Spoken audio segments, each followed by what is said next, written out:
जब पूछा महाराज मुझसे बताइए कोई गलती हो गई हो, किसी ने कुछ कहा हो, फिर भी नहीं बोलते। अब रुक्मणी बोली महाराज मुझसे कोई अपराध हो गया है, मुझसे कोई गलती हो गई है क्या, मेरा कोई मैंने आप कुछ कार्य में गलती कर दी बताओ। तो ये कन्हैया ने एक बार देखा रुक्मणी की तरफ और देख करके थोड़ी देर में ऐसे से हिला के फिर नीचे कर दिया। अब तो रुक्मणी की धड़कन तेज हो गई कि हो ना हो मेरे से ही कोई गलती हो गई महाराज। दोबारा फिर पूछा प्रभु कोई गलती हो गई हो तो बता दो। कन्हैया बोले एक गलती हो तो बताओ। अरे तुम्हारी कोई एक गलती हो तो तुम्हें बता दो, और तुम तो गलती का भंडार हो महाराज। एक गलती, दो गलती, तीन गलती, चार गलती, गलतियों पे गलतियां करती जाती हो, कब तक क्षमा करूंगा मैं तुम्हें। रुक्मणी के महाराज पसीने छूट गए, हे भगवान ऐसा कौन सा अपराध मैंने कर दिया। बोले प्रभु अगर कोई गलती हो गई है तो आप मुझे बता दीजिए और मैं कोशिश करूंगी कि कभी दोबारा ऐसी गलती नहीं होगी। बोले ये बताओ सबसे पहले तो ये कि तुमने मुझसे विवाह किया ही क्यों है? तुमने मुझसे विवाह क्यों किया? तुमने मुझसे विवाह करके ये सबसे बड़ी जीवन की गलती की है, ये एहसास मुझे आज हो गया है। रुक्मणी ने विचार किया, लगता भांग खा के आ गए। एक तो कह रहे हैं विवाह क्यों किया, अब वो भी कब कह रहे हैं जब 10 बच्चों के पापा बन गए, आज आके कह रहे हैं कि विवाह क्यों किया है महाराज। अरे प्रभु कोई गलती हो गई क्या तो बताइए आप। बोले गलती तो हो ही गई। बोले एक बार बताओ आपने विवाह क्यों किया, पहले वो कारण बताइए।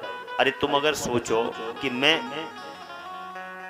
राजा हूं तो तुम्हें पता है मेरे यदुवंश को श्राप लगा हुआ है कि हम कभी राजा नहीं बन सकते, इसलिए आज भी अग्रसेन कोई राजा बना करके उसका हम निरीक्षण हम करते हैं। अगर तुम कहो कि हम महाराज देखने में बहुत सुंदर हैं, तो देख लो हम काले हैं, और तो छोड़ो हमें तो लोग कपटी तक कह देते हैं महाराज। हाँ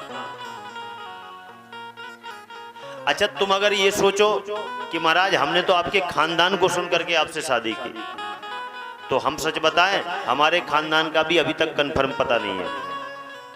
कोई कहता है नंद बाबा का छोरा, कोई कहता है वसुदेव का छोरा, तो हमारे तो माँ बाप का भी कंफर्म नहीं है कि कौन है। अगर तुम ये कहो कि महाराज आपके गुणों को जान करके, आपके गुणों को जान करके महाराज मैंने आपसे विवाह कर लिया, तुमने लिखा था ना पत्र में श्रुत्वा गुणान, तो तुमने मेरे गुणों को जो सुना ना वो गलत सुन लिया। मेरे गुणों के बारे में कुछ जानती हो? मैं ब्रिज में माखन चोरी करता था। हाँ चोरी मेरा काम था, मैं लोगों के यहाँ जाकर के माखन चुराता था, लोगों के वस्त्र चुराता था, यही मेरा काम था। अगर तुम कहो कि महाराज आप बहुत बलवान थे, आपकी शक्ति, आपकी शौर्य को देख करके मैंने आपसे विवाह किया, तो तुम जानती हो दुनिया मुझे रणछोड़ कहता है। देखा नहीं शिशुपाल से डर के मैं कैसा भागा, और भाग करके महाराज द्वारका मथुरा छोड़ करके भागा, और भागते भागते ये समुद्र के बीच में आके और छोटी सी द्वारका बना करके मैं यहाँ पर चुपचाप रह रहा हूँ। तो बताओ मेरे से बड़ा डरपोक कौन होगा? देखो शिशुपाल कितना बलवान था महाराज, उसने मुझे हरा दिया। शिशुपाल को मैंने मारा, शिशुपाल मुझे गालियां देता था, कभी शिशुपाल ने मुझे आदर दिया? तुम्हें समझना चाहिए। जरासंध से मैं डर के यहाँ आ गया, और महाराज आज देखो आज भी मैं मथुरा नहीं जाता हूँ। क्यों? क्योंकि मुझे डर है कहीं मैं मथुरा गया और फिर से जरासंध ने मुझ पे आक्रमण कर दिया तो मैं कितना डरपोक हूं। और देखो अगर तुम कहो तो मैं आज भी कुछ बातचीत करूं, और अभी भी कुछ नहीं बिगड़ा है देवी जी, अभी चाहो तो तुम अभी भी शिशुपाल से विवाह कर सकती हो। और जो इतना महाराज कहा सोई रुक्मणी जी, पंखा एक तरफ गिर गया और जल का पात्र एक तरफ गिरा और बेहोश होकर के जमीन पर गिरने लगी। और जैसे ही गिरने लगी महाराज कन्हैया घबरा गए। कन्हैया ने तुरंत चतुर्भुज रूप धारण किया। पर्यंका दव रुह्याक्षा तमुत्थाय चतुर्भुजम, चतुर्भुज रूप धारण किया और दो हाथों से रुक्मणी को पकड़ा। एक से महाराज पंखा झलने लगे, एक से जल छिड़का। अब जब रुक्मणी जी होश में आई तो कन्हैया बोले कि अरे राम राम राम, अरे आप कैसी हैं, आपको ये भी पता नहीं गृहस्थ जीवन का आनंद क्या होता है। अरे हम तो जरा हास उपहास कर रहे थे।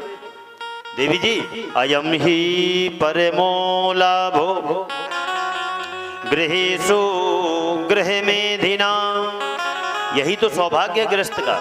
दिन भर से थके हारे जब पति घर पे आते हैं महाराज, तो आके थोड़ा बहुत झगड़ा कर लें, थोड़ा बहुत हास परिहास कर लें, थोड़ा बहुत बच्चों के साथ खेल लें, सोई महाराज सारी थकान उतर जाती है। और सुबह से फिर बैटरी चार्ज हो जाती है, सुबह से फिर अपने काम पे चले गए। और तुम तो ऐसे घबरा गई कि मैं क्या करूं, हैं? जब रुक्मणी को पता हो ये तो इतनी देर से मजाक कर रहे थे, तब थोड़ा होश में आई। बोले प्रभु, वैसे कह तो आप सत्य रहे हैं कि आप मेरे योग्य नहीं हैं, मैंने आपसे विवाह करके सही नहीं किया क्योंकि आप मेरे योग्य नहीं हैं। कन्हैया बोले क्यों, अभी हम आपकी खिंचाई कर रहे थे, अब आप हमारी खिंचाई करने लगे। बोले नहीं नहीं प्रभु, मैं सही कह रही हूं। आपने कहा कि आप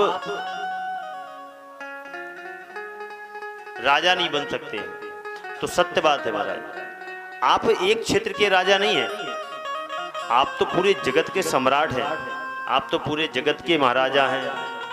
क्यों?